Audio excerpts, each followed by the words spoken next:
ওয়াসিম রেজভির নাম শুনেছেন আপনারা? ওয়াসিম রেজভির নাম শুনেছিলেন আপনারা? মুসলমান ও ইসলাম থেকে বেরিয়ে গেছে।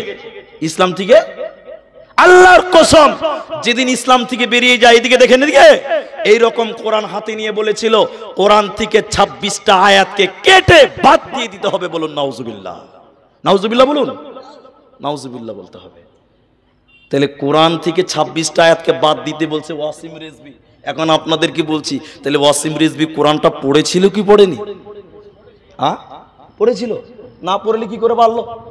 না পড়লে কি করে 25টা সূরাকে বাদ দিতে বলছে? পড়েছে। তাহলে ওর যে হেদায়েত বাড়লো না, ওর যে ঈমান বাড়লো না, ও তো কোরআন পড়েছে।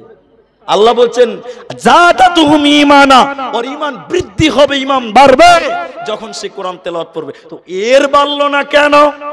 ফর এক্সাম্পল দিচ্ছি, বুঝতে পারবেন। এই রাস্তাতে যে 3 চাকা গাড়িগুলো চলছে, এর নাম আপনাদের কি বলে? টোটো। শামসেরগঞ্জ সুতি থানা ওগুলোতে বলছে চেন্নাই। কি বলছে? আপনাদের মুর্শিদাবাদে বলছে চেন্নাই। আর আমাদের দেশের লোক কি বলে জানে? পিলপিলি। কি বলে? পিলপিলি। এখন এই টোটোটা কিন্তু ব্যাটারিতে চলে। ব্যাটারিতে চলে কিনা ভালো করে বুঝেন, জ্ঞান পাবেন। ছারগাছিতে একটা দোকানি, ও ব্যাটারি চার্জ করে। ওর কাজ হলো ব্যাটারি চার্জ করা। একটা ব্যাটারি চার্জ করবে 20 টাকা লিখে। ব্যাটারি তো প্লাস্টিকেরই হয় না লোহা? প্লাস্টিক। দোকানদার বারান্দাতে ব্যাটারি চার্জ করছে, এমন সময় খেপা পাগল বুদ্ধি নাই, দোকানদারের সামনে যেয়ে বলছে, দোকানদার ভাই, এই এত বড় বড় প্লাস্টিক গুলোতে কি হয়েছে গো? খেপা জানেই না যেটা ব্যাটারি। তো দোকানি বলছে, এর ভিতরে কারেন্ট ভরছি রে, লাইট জ্বলবে, মাইক চলবে, ফ্যান ঘুরবে। খেপা মনে মনে বলছে যে প্লাস্টিকেও কারেন্ট ভরা যায়? ওর বুঝতে পারেনি, বলছে হ্যাঁ যায়। খেপা বাড়িতে এসেছিল, বাড়িতে এসে এত বড় বড় প্লাস্টিকের বয়ম, বুঝলেন, এত বড় বড় প্লাস্টিকের বালতি, প্লাস্টিকের বয়মগুলোকে ব্যাগে ভরে নিয়ে চলে গেছে। দোকানিকে বলছে, ভাই আমার প্লাস্টিকে খানিক কারেন্ট ভরে দাও, বাড়িতে লাইট জ্বালাবো। আচ্ছা আপনারা বলুন, এর প্লাস্টিকে কারেন্ট ঢুকবে? এরা বলে না ঢুকবে। তাহলে ওইটাতে ঢুকছে, এটাতে ঢুকছে না কেন? এই দুটির মধ্যে বিরাট বড় তফাৎ আছে। তফাৎটা কোন জায়গাতে? ব্যাটারির ভিতরে এসিড আছে, তামা আছে, পানি আছে, বিভিন্ন ইঞ্জিন আছে। এর জন্য ওতে কারেন্ট ঢুকবে, চার্জ হবে। আর প্লাস্টিকের বালতির ভিতরে কিছুই নাই, হাওয়া আছে। মুমিন যে আল্লাহর কোরআনকে বিশ্বাস করেছে, এটা আল্লাহর কালাম, ঈমান অবস্থায় যখন সে কোরআন পড়বে রে, আল্লাহ তাবারাক ওয়া তাআলা বলেন ওই লোকটার ঈমান বাড়বে। আর যে ব্যক্তিটা সন্দেহ করে কোরআন পড়বে, ওয়াসিম রিজভী সন্দেহ করে কোরআন পড়েছিল, এর কারণে তার ঈমান বাড়ল না। এজন্য আল্লাহর কোরআন বলছে, শুনে নাও, হুদাল লিন্নাস, এই কোরআনটা আমি মানুষের হেদায়েতের জন্য দিলাম। এই কোরআন পড়বি তো তোদের ঈমান বাড়বে।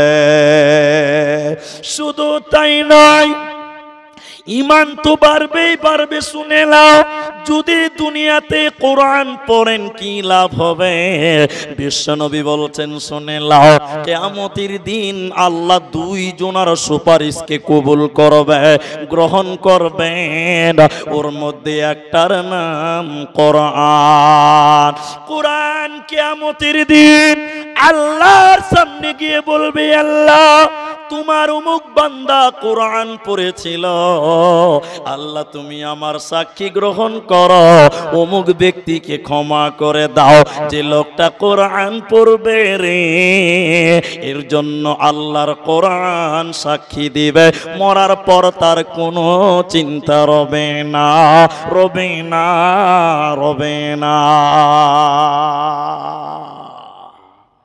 কোরআন আপনার জন্য সাক্ষী দিবে। সুবহানাল্লাহ বলবেন না? আরেকটা হাদিস শোনাই, কোরআন আপনার জন্য কথা বলবে সামনে। কিয়ামতের দিন আপনি থাকবেন এখানে, কোরআন আপনার সামনে সামনে যাবে, আল্লাহর সঙ্গে কোরআন কথা বলবে। সুবহানাল্লাহ বলুন। আপনার কথা বলতে হবে না, কোরআন আপনার হয়ে কথা বলবে যদি আপনি কোরআন পড়েন, যদি কোরআনের সঙ্গে মহব্বত করেন। আজকে বিভিন্ন মানুষ মাদ্রাসাকে ভালোবাসে না, কিন্তু মাদ্রাসাতে তেলাওয়াত করা হয়েছে কি? সবাই বলুন কোরআন। কোরআন পড়লে নেকি, শুনলে নেকি, মানলে নেকি, টোটাল নেকি, নেকিতে ভরপুর আছে। সুবহানাল্লাহ। মক্কার কাফিরেরা, মুশরিকেরা বলেছিল এই কোরআনটা আল্লাহর কালাম নয়, এটা নবী মুহাম্মদ বাড়িতে বসে বসে বানিয়েছে। নাউযুবিল্লাহ। তারা বলেছিল নবী মুহাম্মদ পাগল হয়ে গেছে। শুধু তাই নয়, তারা বলেছিল নবীজি কবি হয়ে গেছে, কবি হয়ে গেছে। কবি না হলে এত সুন্দর কবিতা বলতে পারবে না। কোরআনকে তারা কবিতা বলেছিল, নবীকে তারা কবি বলে দিয়েছিল। আল্লাহ তাবারক ওয়া তাআলা বলেন, শোনো হে মুশরিকের দলেরা, হে মুজরিমের দলেরা, তোমরা যদি বলো কোরআনটা আল্লাহর কালাম নয়, নবী মুহাম্মদ বাড়িতে বসে বসে বানিয়েছে, তাহলে আমি আল্লাহ তোদেরকে বলছি শুনেলে, নবীজি একজন মানুষ, তোমরা যেমন মানুষ নবীজি তেমন একজন মানুষ। নবীজির কাছে ওহী নাজিল হয়, তোমাদের কাছে হয় না। তোমরা যদি বলো কোরআনটা নবী মুহাম্মদ বাড়িতে বসে বসে বানিয়েছে, তাহলে তোমরা কেন বানাতে পারো না? নবীজি একটাও কোরআন নিজে বানায়নি। যদি তোমরা দাবি করো নবী বানিয়েছে, তাহলে কোরআনের মতন একটা কিতাব তোমরা বানিয়ে দেখাও, একটা আয়াত বানিয়ে দেখাও। ইন কুনতুম সাদিকিন, যদি তোমরা প্রকৃত সত্য হয়ে থাকো। পৃথিবীর কেউ কোরআন বানাতে পারেনি, আর ভবিষ্যতেও কেউ পারবে না। এরই নাম কোরআন। কিন্তু বড় দুঃখ লাগে, অনেক মানুষ কোরআনের বিরুদ্ধে কথা বলে, কোরআনের বিরোধিতা করে। কোরআন কি দিবে আপনাকে জানেন? আল্লাহু আকবার, আল্লাহু আকবার। একটা উপন্যাস বলছি, পৃথিবীতে কোনোদিন ঘটেনি উপন্যাস। এক দার্শনিক সমুদ্রে ভ্রমণ করতে গেছে, ভ্রমণ বা নদীতে ভ্রমণ করছে। দার্শনিক মানে বিশাল জ্ঞানী লোক, পণ্ডিত। তো নদীতে যখন গিয়েছে, নৌকাতে চেপে ঘুরে বেড়াচ্ছে, তো দার্শনিকের মুখ তো আর বন্ধ থাকবে না, মুখ খালি ব্যাং ব্যাং ব্যাং ব্যাং করে বকতে ইচ্ছা করছে। দার্শনিক মানুষ কি বলবে দিশা পায় না। তখন দার্শনিক ওই মাঝিকে বলছে, মাঝি। তার মাঝি বলছে, জি স্যার বলেন বলেন বলেন। বলে তুমি ভূগোল বুঝো? ভূগোল, ভূগোল। আচ্ছা আপনারা বলুন, মাঝি ভূগোল বুঝতে পারবে? একটু মুখ খুলে বলেন। মাঝি তখন বলছে, আমাকে ওগুলো বলিয়েন না, কোনোদিন মাদ্রাসা যাইনি, স্কুল যাইনি, মক্তব যাইনি, পড়াশোনা করিনি, ওই বাপ দাদার কাল থেকে নৌকাই চালাই, আমি ভূগোল টুগোল বুঝি না। তখন দার্শনিক আহ আহ আহ আহ আহ আহ আহ আহ আহ আহ একদম কলজা ঠান্ডা করে হাসছে। তা বলছে, তোর জীবনটা 4 আনাই মিছে। মানুষের কয় আনা হয়? 16 আনা। 4 আনা গেল, থাকলো কতটি? 12 আনা। ফের খানিকক্ষণ পর দার্শনিক বলছে, মাঝি ইতিহাস বুঝো? ইতিহাস? স্যার আমাকে ওগুলো বলিয়েন না, কোনোদিন স্কুল যাইনি, মক্তব যাইনি, মাদ্রাসা যাইনি, আমি ওগুলো কিছু জানি না। তখন দার্শনিক আহ আহ আহ আহ আহ আহ আহ আহ একদম কলজা জড়িয়ে হেসে নিল। তখন মাঝিকে বলছে, মাঝি তোর জীবনটা 12 আনাই মিছে। 16 থেকে 8 গেলে থাকবে কত? 8 আনা, 8 আনা। ফের খানিকক্ষণ পর দার্শনিক বলছে, মাঝি মাঝি ইতিহাস বুঝো? ইতিহাস? ইতিহাস বলছে, ইতিহাস এটা কেমন জিনিস? শ্বশুর বাড়ি গিয়েছিলাম, তখন রাজা হাঁস খিলিয়েছিল, ইতিহাস তো খিলাইনি, ওইটাই কি ইতিহাস নাকি? তখন বলছে, না রে মাঝি না, আসলেই তুই মূর্খ। আমি হিসাব করে দেখলাম তোর জীবনটা 12 আনাই মিছে। থাকলো কতটি ভাই? 4 আনা আছে। খানিকক্ষণ পর নৌকাতে বসে আছে, এমন ঝড়, একদম বিজলি চমকাচ্ছে, কালো অন্ধকার, নদী, নৌকা একদম, নৌকা নদীর মাঝখানে আছে, নৌকা এরকম করছে, এরকম করছে, কালো ঝড়, ডুববে ডুববে অবস্থা। দার্শনিকের কইল যে শুকিয়ে গেছে ভয়, যে এবার তো নৌকা ডুববে। দার্শনিক এবার কানে কানে যে মাঝিকে বলছে, মাঝি নৌকা ডুববে নাকি ভাই? কানে কানে বলছে। মাঝি বলছে, ইতিহাস জানো, ভূগোল জানো, সায়েন্স জানো, আর্টস জানো, কমার্স জানো, বিজ্ঞান জানো, অনেক কিছু জানো, সাঁতার জানো বাবু? দার্শনিকের মাথা হিলাইছে, জানি না। মূর্খ মাঝি বলে, বাবু এখন কেনে কাবো? খুব তো রসলি ছিলে। বন্ধুরে আমার, দুনিয়াতে বিজ্ঞান জানেন দরকার আছে, ইতিহাস জানবেন দরকার আছে, দুনিয়াতে সায়েন্স জানবেন দুনিয়াতে দরকার আছে। যেদিন কিয়ামতের ঝড় উঠবে রে, ফেরেশতা বলবে কোরআন জানো বাবু? সেদিন যদি মাথা হিলিয়ে বলেন জানি না, ফেরেশতা বলবে বাবু এখন কেনে কাবো? এজন্য দুনিয়াতে যা কিছু জেনেছো না কেন, সাথে সাথে তোমাকে কোরআন জানতে হবে। পৃথিবীতে বিরাট বড় বড় কিতাব আছে, বিন বিন করে সারা দিন পড়বেন, জ্ঞান বাড়তেও পারে নাও পারে, জ্ঞান বাড়তেও পারে নাও পারে, কারণ অনেক কিতাব পড়ে মানুষ আরো জ্ঞান হারা হয়ে যেছে। অতএব কিতাব পড়লে জ্ঞান বাড়তেও পারে নাও পারে, এর কোনো নিশ্চয়তা নাই। কিন্তু কোরআন, কোরআন, কোরআন এমন একটা কিতাব মুসলমান, কোরআন পড়লে নেকি হবে, শুনলেও নেকি হবে, কোরআন মানলে নেকি হবে, কোরআনের পেছনে টাকা দিলে নেকি হয়, কোরআনের পেছনে সময় দিলে নেকি হয়, কোরআন বসে বসে শুনলে নেকি পাওয়া যায়, কোরআন পড়লেও নেকি পাওয়া যায়। বিশ্বনবী বলেছেন, উম্মত রে শুনে নাও, কোরআনের একটা একটা অক্ষর যদি তুমি পড়ো, 10টা নেকি তোমার আমল নামায় দেব। বলুন সুবহানাল্লাহ। এজন্য কোরআন মুমিন রে, আল্লাহ তাবারক ওয়া তাআলা সূরা বাকারা সূরা নাম্বার 2 পারা নাম্বার 2 রুকু নাম্বার 21 লাইন নাম্বার 12 আয়াত নাম্বার 177 এর মাঝখানে আল্লাহ বলেন, ওয়াল কিতাব, আমার যত কিতাব আছে রে, তার ভিতরে একটা হলো কোরআন।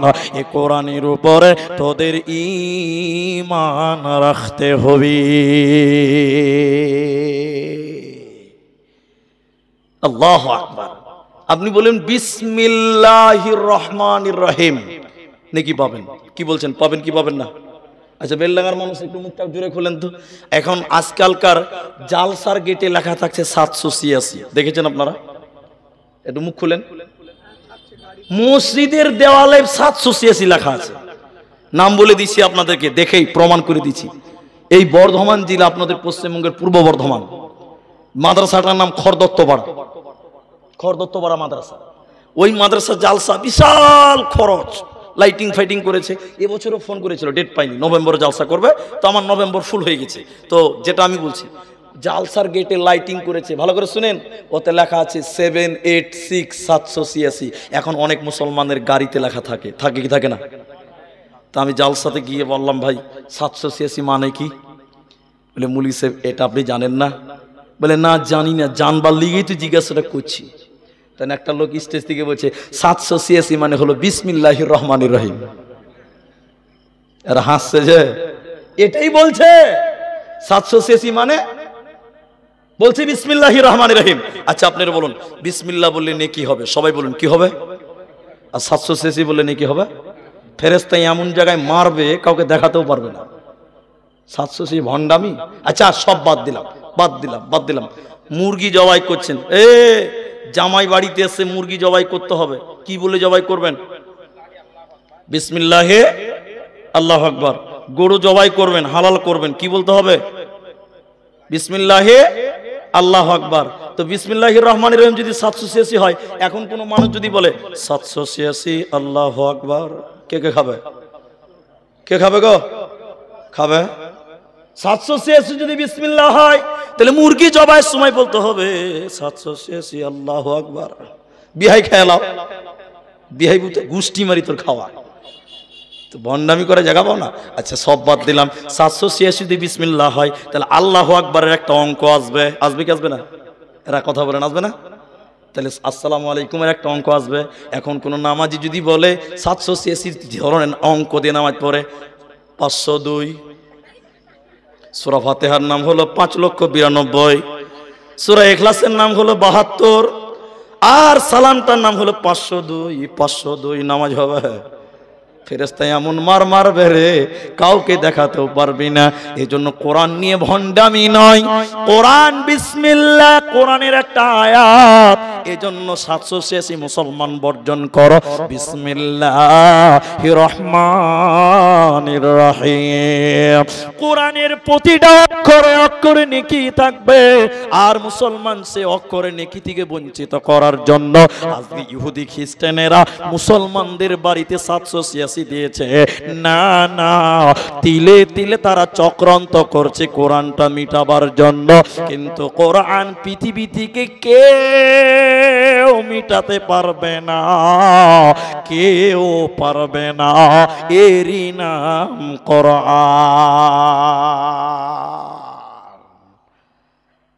শোনেন, ইতিহাস বলছি। আমাকে বলছিলেন, কই খুঁজে পাচ্ছি না, আমাকে একজন বলছে মুলি সাহেব এনআরসির খবর, আসামের লোক তো, বলছে এনআরসির খবর, যারা ক্যাম্পে ভরেছিল ওদের খবর খানিক শুনেলেন তাহলে বুঝতে পারবেন। আমি বক্তব্যের বাইরে যাব না, আমার বিষয়ে আসি, কোরআন আমার বিষয়ে। সবাই বলেন কি বললাম? কোরআন, ওই কোরআনই আছে। আমি যেটা বলতে চাইছি আপনাদেরকে, ইংরেজেরা আলেমদের বিরুদ্ধে ছিল এবং আলেমদের শত্রু ছিল। ইংরেজেরা চেয়েছিল এই দেশ থেকে মুসলমানদেরকে তাড়ো, ওলামাকে তাড়ো, মুসলমানকে তাড়ো। কিন্তু আপনারা মুখ খুলে বলুন, ইংরেজেরা এই দেশ থেকে মুসলমান তাড়তে পেরেছে না ওরাই দেশ থেকে পালিয়েছে? সবাই বলুন, ওরাই দেশ থেকে পালিয়েছে। আমরা দেশে ছিলাম, আমরা দেশে আছি, আমরা দেশে থাকবো। বলুন নারায়ে তাকবীর।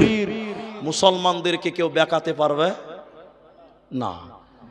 এখন কিছু কিছু ছুচকো নেতা, আমি নাম বলবো না, সোশ্যাল মিডিয়াতে যাবে, ওই নেতাগুলো বলছে এনআরসি করব আর মুসলমানগুলোকে বাংলাদেশে পার করব। বলছে কি বলছে না? বলছে না? ইংরেজরা তোদের বাপ আগে চেষ্টা করেছিল, পেরেছে? পারেনি। তো যেটা ইতিহাস বলছি শুনেন, অনেক চেষ্টা করেছিল, পারেনি। শেষের বেলায় তার একটা আলোচনায় বসেছিল, আলোচনায় বসে বলেছিল মুসলমানদের সঙ্গে ষড়যন্ত্র করে লড়াই করে মুসলমানদের সঙ্গে পারি না কেন?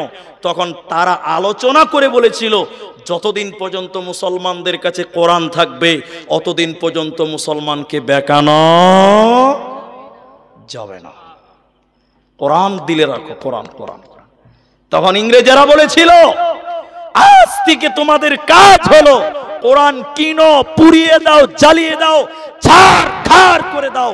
যেদিন পৃথিবীতে একটাও কোরআন থাকবে না সেদিন মুসলমান এমনিতেই মরবে, এমনিতে লাত খাবে, এমনিতে গুমরা হবে।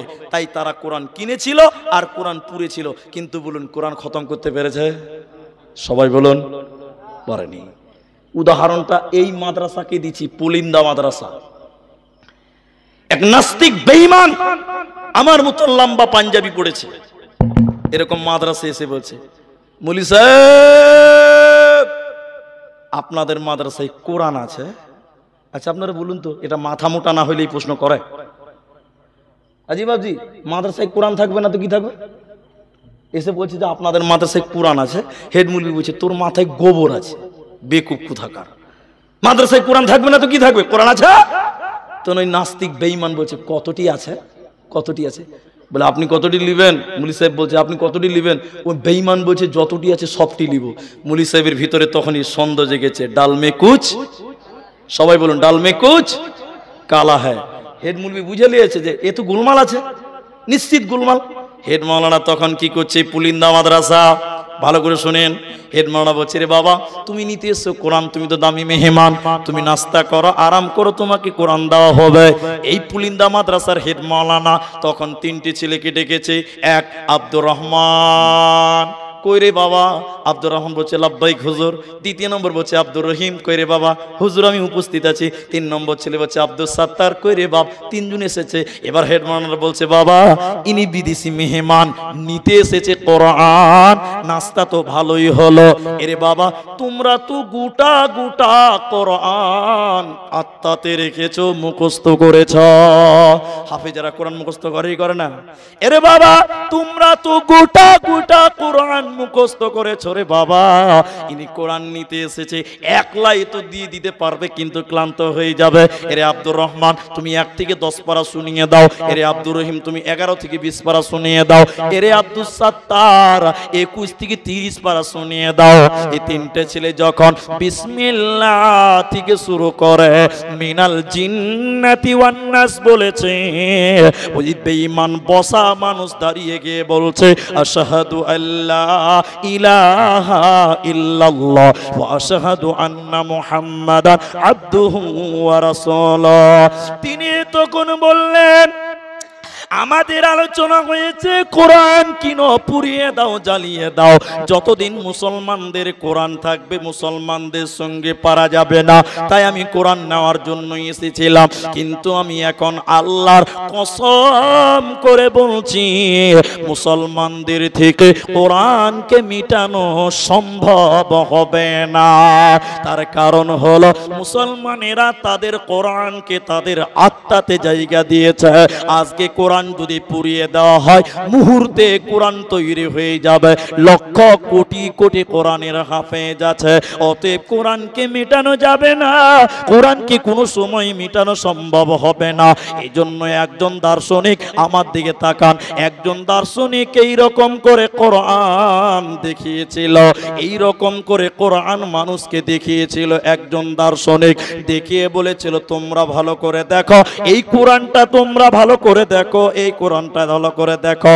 সবার যখন দেখা হয়ে গেল তখন তিনি বললেন তোমরা বলো কি দেখলে, তোমরা বলো কোরআনটা কেমন দেখলে। সবাই তখন বলতে লাগলো সাদা কাগজে আর কালো কালিতে লেখা আছে, সাদা কাগজে আর কালো কালিতে লেখা আছে। তখন তিনি বললেন বন্ধুরে এই কোরআনটা এই চক্ষু দিয়ে দেখলে হবে না, কোরআনটা এই চক্ষু দিয়ে দেখলে হবে না, কোরআনটা ঈমানের চক্ষু দিয়ে দেখো। এই কোরআনটা কোনো কালিতে নয়, এই কোরআনটা কোনো কাগজে নয়, বরং এই কোরআনটা শহীদের রক্তের বিনিময়ে এসেছে। এই কোরআনটা কোনো কাগজে নয়, এই কোরআনটা কোনো কালিতে নয় মুসলমান, এই কোরআনটা শহীদের রক্তের বিনিময়ে আজকে পেয়েছ। এই কোরআনের জন্য কত মা বিধবা হয়েছে, এই কোরআনের জন্য কত বাচ্চা এতিম হয়েছে, এই কোরআনের জন্য কত বাপ তার সন্তানকে হারিয়েছে। অতএব কোরআনটা বহু কষ্টের বিনিময় শহীদের রক্তের বিনিময়ে এসেছে। অতএব কোরআনকে মেটানো সম্ভব হবে না। আল্লাহ একটা চ্যালেঞ্জ দিয়েছে, চ্যালেঞ্জ ইন্না নাহনু নাযালনা যিকরা ওয়া ইন্না লাহু লাহাফিযুন। চ্যালেঞ্জ আল্লাহ দিয়েছে। আল্লাহ কি বলছেন? কোরআনটা কার? সবাই বলুন কোরআন কে দিয়েছে? আল্লাহ। মুসলমানদের জন্য এটা নিয়ামত। কি বললাম? নিয়ামত। তা আল্লাহ বলছে এই কোরআনের অনেকটি নাম আছে, তার মধ্যে একটা নাম হলো জিকির। কোরআনের একটা নাম কি বললাম? জিকির। জিকির। আল্লাহ বলছে ইন্না নাহনু নাযালনা যিকরা, আমি আল্লাহ এই জিকিরকে নাজিল করেছি, মতলব কোরআনকে নাজিল করেছি। ওয়া ইন্না লাহু লাহাফিযুন, এবং এই কোরআনের হেফাজতের দায়িত্ব স্বয়ং আমি আল্লাহ নিয়েছি। বলুন সুবহানাল্লাহ। কোরআন হেফাজত করবে কে? যতই ষড়যন্ত্র করো কোরআনকে মিটানো সম্ভব হবে না। শুনেন এই ব্যাপারটা আপনাকে একটু বুঝাতে হবে, নাহলে বুঝাতে আমি বক্তব্য আগাতেই পারবো না। সেটা কি? কোরআন আল্লাহ হেফাজত করবে, এটা আল্লাহর চ্যালেঞ্জ। কিন্তু কিন্তু তারপরেও একটা কিন্তু বলছি, কেন জানেন? আজকে মুসলমান কোটি কোটি আমরা পৃথিবীতে আছি, মিলিয়ন মিলিয়ন।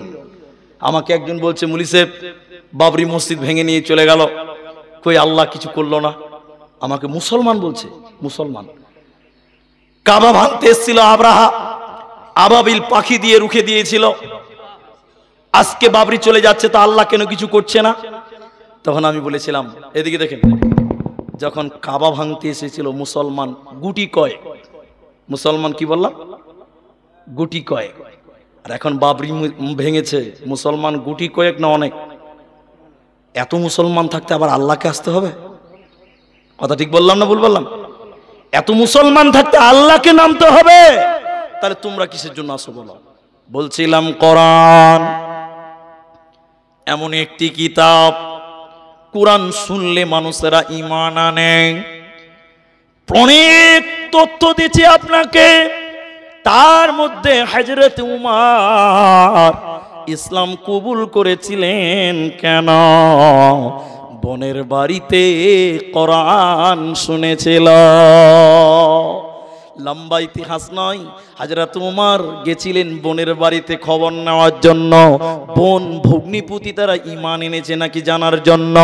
বোনের বাড়িতে গিয়ে দেখছে বোনের বাড়ির ভিতর থেকে বিনবিন বিনবিন করে কোরআনের আওয়াজ আসছে। লম্বা ইতিহাস নয়, হযরত উমর মেরেছিল পর্যন্ত বোনকে, বোন জামাইকে বলেছিল তোমরা কি পড়ছিলে, তোমরা বলো কি কিতাব তোমরা পড়ছিলে, এত সুন্দর কিতাব। তখন তারা বলেছিল আমরা তেলাওয়াত করছিলাম কোরআন। কোথায় পাওয়া যাবে? নবী মুহাম্মদুর রাসূলুল্লাহ সাল্লাল্লাহু আলাইহি ওয়াসাল্লামের কাছে। তখন উমর রাসূলের কাছে গিয়ে কালেমা পড়ে ঈমান এনেছিলেন, হেদায়েত পেয়েছিলেন। এজন্য কাফেরদের একটা বড় ষড়যন্ত্র ছিল, ওয়াকালাল্লাযীনা কাফারু লা তাসমাউ লিহাযাল কোরআন। কাফেররা বলতো সব চলতে দেওয়া যাবে, সব চলবে, কিন্তু কোরআন চলতে দেওয়া যাবে না। সব চলবে কিন্তু কোরআন চলতে দেওয়া যাবে না, কাফেররা বলতো। কিন্তু বড় অবাস্তব, কোরআন এমনই একটি কিতাব, সুবহানাল্লাহ, যে শুনে সেই ঈমান আনে। বলুন সুবহানাল্লাহ। একদিন কাফেরেরাও তো কোরআন শুনে। একদিন উতবা, সাহেবা, আবু জাহাল এরা যারা আছে বুঝলেন, এদিকে দেখেন, এদিকে দেখেন, বলছে আরে যে কোরআন শুনছে সেই তো ঈমান আনছে। কোরআনটা এমন জিনিস, মহব্বতের জিনিস, দিলে লাগে। তো বলছে যে ই কর, কোরআন আর কাউকে শুনতে দেওয়া যাবে না, মানা করে দে।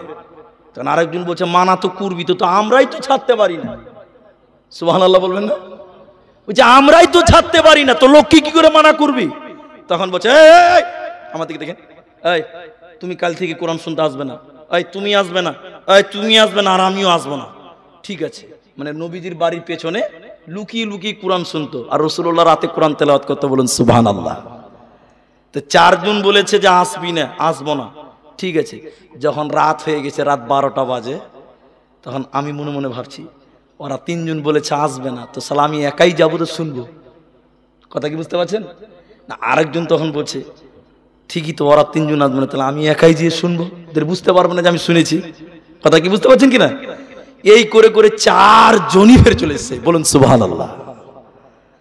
রাতের বেলায় রসুলের দরজা বাড়ির পেছনে আমি গেছি, ও এসছে, ই এসছে, চারজন মুখামুখি দেখা, আহামুখ হয়ে গেছে যে আমরাই তো ছাড়তে পারি না।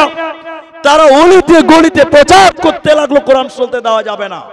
শুধু তাই নয়, দূর দূরান্ত থেকে যারা কাবাতে আসতো, কাবা অনেক পুরাতন, সেই কাবাতে যারা আসতো ওদেরকে এলান করে বেড়াতো, শোনো তোমরা কেউ আমাদের এখানে একজন পাগল আছে, তার কথা তোমরা শুনবে না। বলুন নাউজুবিল্লাহ।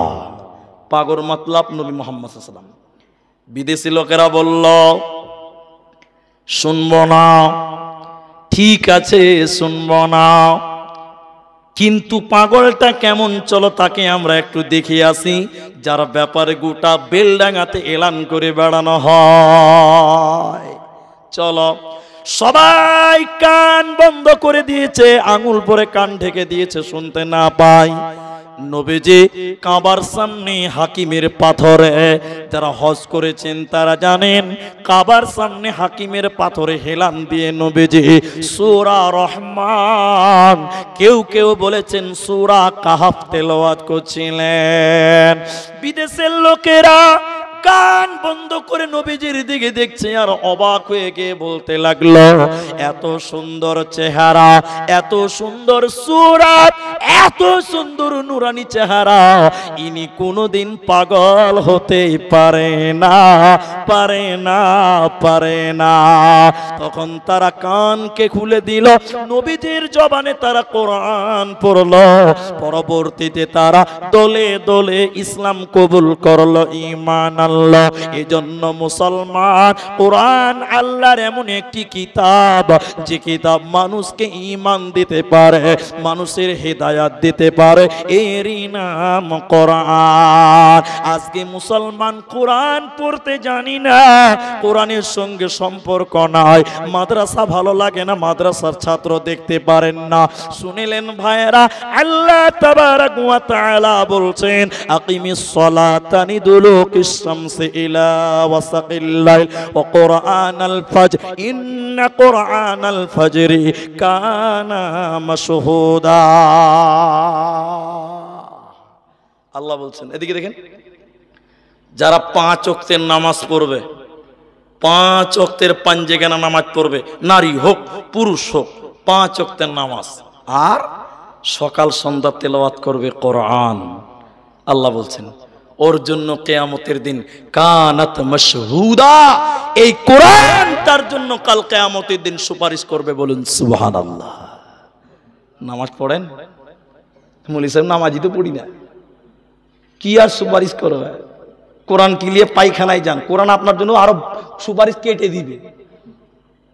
নামাজ পড়ি না, কোরআন পড়বো, সকালবেলা বাড়ির ভিতরে টিভি, ডিজে, গান দুম দুম দুম দুম বাজছে, সকাল ভরা চায়ের দোকানে গান বাজছে। আপনার দেশের চা দোকানে টিভি আছে?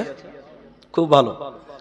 জি, সকাল সকাল ফজরে না, আরে আল্লাহু আকবার। এই মুর্শিদাবাদের ঘটনা বলছি আপনাকে, এত লম্বা লম্বা দাড়ি, এত লম্বা লম্বা দাড়ি, চা খেয়েছি মসজিদ থেকে বাড়িয়ে, মসজিদের সামনে চায়ের দোকান, ফজরের নামাজ পড়ে এসে চা দোকানে বসছে, একদম সামনে চেয়ার নিয়ে বসছে, সামনে ল্যাংটা মেয়ে নাচছে। এরকম নামাজি আছে না নাই? ফজরের নামাজ পড়ে কি পড়তে হবে সবাই বলুন, বলুন বলুন, আল কোরআন পড়বেন। বলবেন মৌলভী সাহেব আমি কোরআন পড়তে পারি না, তুমি কিছুই পারো না। কুল হুয়াল্লাহ, আমার সঙ্গে বলুন, কুল হুয়াল্লাহু আহাদ, বলুন আল্লাহুস সামাদ লাম ইয়ালিদ ওয়া লাম ইউলাদ ওয়া লাম ইয়াকুল লাহু কুফুয়ান আহাদ। জানা আছে? নবীজি বললেন, কেউ যদি 3 বার সূরা ইখলাস পাঠ করে, একবার কোরআন খতম করলে যে নেকি হবে, ওই নেকি তার আমলনামায় দেওয়া হবে। বলুন সুবহানাল্লাহ। নামাজ পড়ে কোরআন পড়ো না গো, বলি সাহেব জানি না, যে তো জানো না তো চায়ের দোকানে মেয়ে ছেলে দেখতে হবে। তুমি যদি কুল হুয়াল্লাহু আহাদ না জানো, কুল হুয়াল্লাহু আহাদ তুমি যদি না জানো, মুলি সাহেবকে বলেন, মুলি সাহেব কোরআন পড়েন একটু শুনবো। হাই সাহেব কোরআন পড়েন একটু শুনবো। হাই সাহেব কোরআন পড়বে, ইয়াসিন ওয়াল কোরআনিল হাকিম। আপনি পাঞ্জরে বসে বসে শুনবেন, আর আল্লাহর ফেরেশতারা আমলনামায় লেখি লিখবে। বলুন সুবহানাল্লাহ। আজকে মুসলমান কোরআন থেকে দূরে সরে গেছে, এজন্য কাফের মুশরিকেরা আমাদেরকে পাখির মতন গুলি করে করে মারে। এজন্য মুসলমান, আল্লাহ কোরআনে বলছেন ওয়াল কিতাব, এই কোরআনের উপরে ঈমান। আবার অনেক জায়গাতে হক কথা বলতে দেয় না, কোরআনের কথা বলতে দেয় না। আপনাদের এখানে অসুবিধা আছে? কোনো অসুবিধা নেই, বলতে দেয় না। এটা উপন্যাস পড়েছি, শোনাই আপনাকে।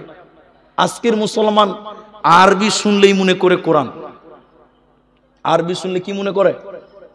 ভাবছে কোরআন হাদিস বটে, কিন্তু না। আরবি একটা ভাষা, আরবি একটা কি বললাম ভাষা, বাংলা একটা ভাষা, অসমীয়া একটা ভাষা, আমাদের ভাষা, আমাদের গ্রাম্য ভাষা বললে আপনারা বুঝতেই পারবেন না, করে থাকুন কি হয়ে বুঝতেই পারবেন না। জি, তো অনেক লোক আসামে যায়, ড্রাইভার অনেকে আছে, এলাকাতেও আছে, মুর্শিদাবাদে বিভিন্ন লোক যায়, দেখতে পাই। তো শুনেন, তো আরবি একটা ভাষা, আরবি একটা কি বললাম ভাষা। আরবি মানেই কোরআন হাদিস এটা নয়। আমি যেটা বলতে চাইছি, অনেক লোক মনে করে আরবি মানেই কোরআন হাদিস, আর অনেক জায়গাতে সত্য কথা বলতে দেয় না। ইমামেরা আজকে বিপদগ্রস্ত, ইমামরা সত্য কথা বলতে পারে না। এক মুলি সাহেব গেছে ওই আপনাদের বহরমপুরে ইমামতি করতে গেছে, বহরমপুর শহরে। তো শহরের ব্যাপার বুঝতে পারছেন, ইমামতি করতে গিয়ে ইমাম সাহেব প্রথমে একদম ঝেড়ে সুদের বিরুদ্ধে আর ঘুষের বিরুদ্ধে বক্তব্য দিয়েছে। জুমার পর সেক্রেটারি বলছে, মুলি সাহেব তোমার চাকরি শেষ, আর চাকরি নাই। কেন বলুন তো? শহরে থানার বড়বাবু নামাজ পড়ে, কোর্টের জজ নামাজ পড়ে, উকিল নামাজ পড়ে।